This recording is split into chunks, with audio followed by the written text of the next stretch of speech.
suis-je? Voilà, qui avez-vous en face de vous? Ah, une question épineuse, mais vraiment, alors là, en plus, le thème de ce soir, c'est quelle est la différence entre le moi supérieur et le soi jungien? Waouh, waouh, waouh! Alors, je sais pas par où commencer, hein, par la droite ou la gauche, de façon à retomber au centre à la fin. Alors, déjà, si vous voulez, je vais commencer par le soi jungien.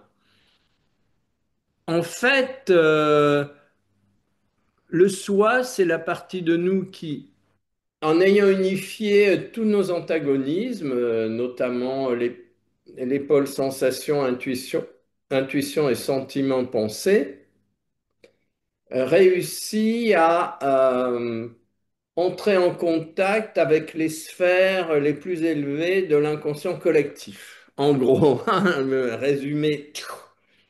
Mais donc, Jung explique très bien, à partir des fonctions jungiennes, il y a tout un processus pour intégrer son ombre et puis la fonction la plus archaïque de notre personnalité. Et une fois ce travail fait, on entre en réalité dans une conscience élargie, on accède, on va dire, à la partie de nous qui dépasse les antagonismes humains et qui arrive à rentrer, euh, qui accède, qui contacte la partie d'elle-même qui est en lien avec l'inconscient collectif. Mais là, si vous voulez, euh, il y a des éléments, ça peut paraître extrêmement prétentieux, mais je vous assure que je ne le suis pas. Mais il y a des éléments sur l'inconscient collectif qui, selon moi, doivent être rajoutés à la psychologie jungienne. Oh, yo, yo, yo, yo, yo, yo, vous imaginez, hein? En fait, euh, la conscience humaine, euh, par le biais de l'ADN, par le biais de nos cellules, est en lien avec la totalité. Par l'ADN, on est en lien avec toute la mémoire humaine et par les cellules, on est en lien avec toute la conscience universelle. Ce qui fait que on peut dire que euh, ce qui a été découvert jusqu'à maintenant de notre ADN, qui n'est en lien qu'avec la démarche personnelle d'évolution de l'individu, est très limité parce que très peu d'êtres humains, justement, sont capables de passer du moi au soi. Et donc, si on ne passe pas au soi, eh bien, notre ADN, il remplit pas, il remplit qu'une toute petite partie des fonctions euh, qu'il pourrait arriver à remplir. Alors, essayons de décrire un peu cette progression qui peut conduire à l'inconscient collectif et voir aussi quelles sont les différentes strates que peut contenir cet inconscient collectif. Alors d'abord, nous avons l'inconscient individuel. L'inconscient individuel est on va dire, un champ de bataille parce que euh, pourquoi est-ce que l'inconscient individuel est un champ de bataille? Parce que nous sommes, notre conscient est la plupart du temps en lutte avec notre inconscient. Alors ça, c'est quelque chose de totalement essentiel. La base, c'est que notre inconscient sait tout. Et le conscient est bombardé de faux messages, de messages manipulateurs, d'informations erronées ce qui va créer une distorsion considérable entre le conscient et l'inconscient, et c'est ceci qui aboutit à, à rendre les êtres humains peu opératifs dans la majeure partie de leurs activités, qu'elles soient physiques, émotionnelles, mentales, spirituelles. Voilà, que ce soit le type sensation, intuition, pensée, émotion, on est trop bombardé d'informations contradictoires. Donc au niveau individuel, au niveau collectif, euh, si vous voulez, je rappelle, notre inconscient, c'est tout.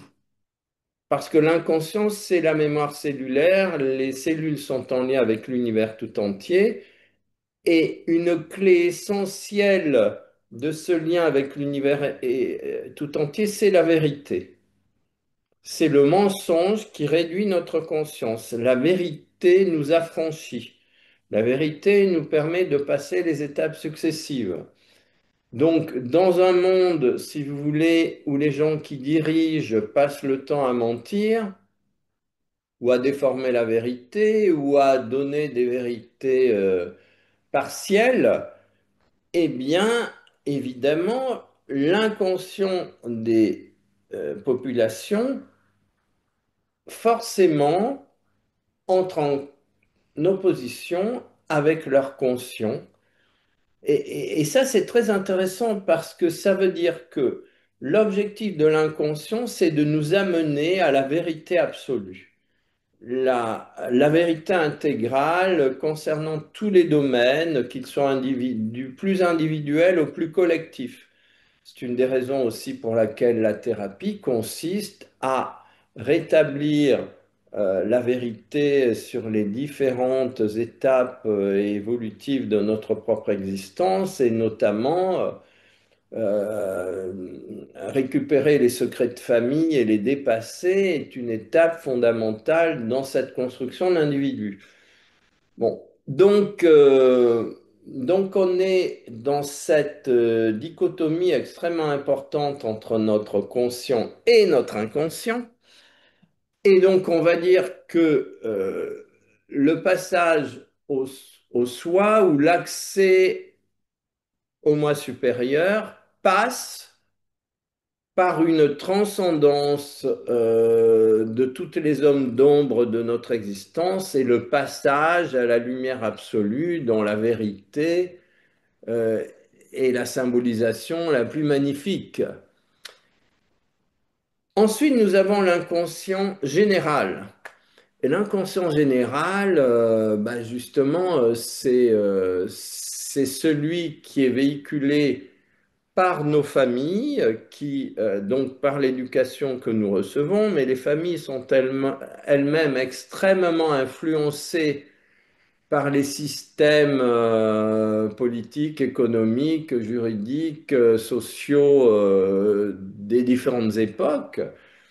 Et là aussi, donc en fait, l'inconscient général a tendance à essayer de manipuler les individus pour les amener à être, entre guillemets, des bons citoyens. Mais et là, la dualité, c'est entre liberté et obéissance. C'est-à-dire que très souvent, les structures collectives considèrent qu'il faut rendre obéissants les citoyens et cette obéissance est antinomique avec l'exigence de liberté que nous avons au fond de nous et qui est le moteur de notre inconscient, c'est-à-dire que notre inconscient aspire par l'intermédiaire de la vérité à nous permettre d'accéder à la liberté. La vérité est l'antichambre de la liberté. Mais la liberté ne consiste pas à faire n'importe quoi comme la plupart des gens l'imaginent. La liberté consiste à s'unir de plus en plus avec la mémoire de l'univers, qui est le reflet de la conscience de l'univers. Et si vous voulez, cette liberté consiste à s'unir à la force de vie qui est à l'origine de tout et qui étant à l'origine de tout, euh, est l'unique force réellement libre dans sa propre création. Mais c'est ça qui est extraordinaire, nous avons cette possibilité de retourner, de nous unir à cette force de vie universelle et originelle dont nous sommes des étincelles qui ont pour objectif justement de porter, de rétablir la vérité et d'accéder à la liberté dans les confins les plus éloignés de la création de cette force de vie. Alors, donc ça, c'est l'inconscient général, qui est une force qu'il s'agit de dépasser, euh, ou sortir de la manipulation pour accéder à la liberté. Et puis après, nous avons l'inconscient collectif. Mais l'inconscient collectif a lui aussi des strates, énormément de strates. Et le premier niveau d'inconscient collectif, c'est justement est constitué par tous les nuages sombres constitués euh, par toutes les tentatives de manipulation des différents systèmes, par tous les systèmes générant l'ignorance, générant le fanatisme aussi, générant euh, l'obéissance à des normes basées sur le mensonge. Et ça, si vous voulez, c'est la raison pour c'est la raison pour laquelle faire un travail spirituel est tellement important. Parce que qu'est-ce que c'est qu'un travail spirituel? Il consiste à se lier à la force de vie qui est au-dessus de ces nuages. Il s'agit donc de traverser ces nuages pour accéder à des niveaux d'inconscient collectif, on va dire, de plus en plus lumineux. Et pour traverser ces nuages, il faut se libérer de nos nuages intérieurs, et ça, c'est sont les processus de purification. Une fois ces processus de purification opérés, eh bien là, oui, on peut vraiment entrer en contact avec les zones de l'inconscient collectif qui sont pure lumière. Mais si vous voulez, la lumière a des niveaux d'intensité multiples. Et donc, il s'agit de préparer ces cellules à recevoir des niveaux de lumière de plus en plus élevés, de façon à pouvoir accéder à des niveaux de mémoire universelle de plus en plus sublimes. Et ça, si vous voulez, ça exige euh, le seul moyen d'accéder à ce qu'on pourrait, à la partie de l'inconscient collectif qu'on peut appeler l'inconscient universel, constitué par cette mémoire extraordinaire de la force de vie qui se trouve dans la moindre de toutes les parcelles de la création et qui est une flamme qui peut devenir d'une puissance extraordinaire à l'intérieur de chacun d'entre nous. Et c'est ça cette flamme dépend de la puissance de la lumière que cellulairement nous sommes capables d'absorber. Et donc, bah, c'est ça, si vous voulez, on va dire que l'inconscient collectif de Jung est chapeauté par cet inconscient universel. Et la capacité qu'a l'être humain d'entrer en contact avec avec cet inconscient universel, avec cette force de vie sublime, avec cette essence originelle de la création, et Et donc entrer en contact avec l'étincelle de vie qui se trouve en nous et qui est au-delà de l'apparition du temps et de l'espace, si vous voulez, c'est la raison pour laquelle le vide est considéré comme l'aboutissement du travail de méditation. Le vide, qu'est-ce que c'est?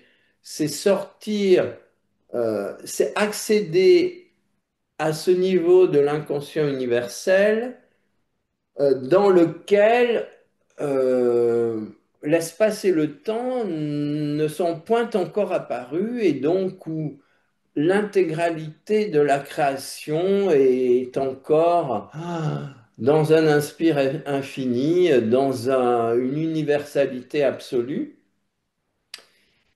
Et une des erreurs, selon moi, qui est commise justement dans les descriptions un peu métaphysiques que l'on peut trouver un peu partout, c'est que euh, le non manifesté serait à l'origine, bien sûr, est à l'origine du manifesté, mais le non manifesté n'a jamais cessé de l'être. C'est-à-dire que c'est une portion du non manifesté qui s'est manifestée, mais qu'en même temps que le non manifesté se manifeste, il reste non manifesté.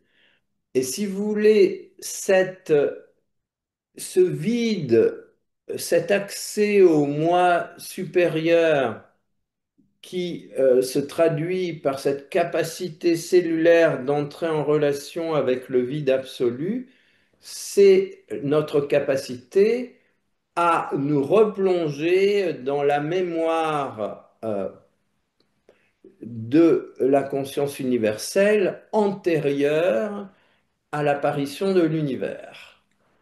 Voilà. Bon, je m'arrête là parce que si je continue, plus personne ne va regarder. Dès qu'on voit, dès que ça dépasse 15 minutes, les gens, enfin, et en général, on ne prend pas la peine. Voilà. Mais cette conférence est vraiment importante. Et donc, je vous prie de la partager, de faire des commentaires parce que c'est d'une grande utilité pour la diffusion. Voilà, et bien, j'espère que ce petit voyage dans l'inconscient universel et au-delà vous aura fait du bien et je vous souhaite le meilleur. Et n'oubliez pas qu'il y a toujours possibilité, si vous le souhaitez, de suivre les stages de méditation Merkaba multidimensionnel. C'est tout un programme, c'est un programme merveilleux dont l'objectif justement est de nous permettre de franchir ces différents paliers et faire en sorte que notre conscient enfin devienne un avec notre inconscient qui n'est rien d'autre que l'inconscient universel ou que le soi jungien, ou que le moi supérieur, on va dire, qui est une autre forme d'appellation. Merci infiniment.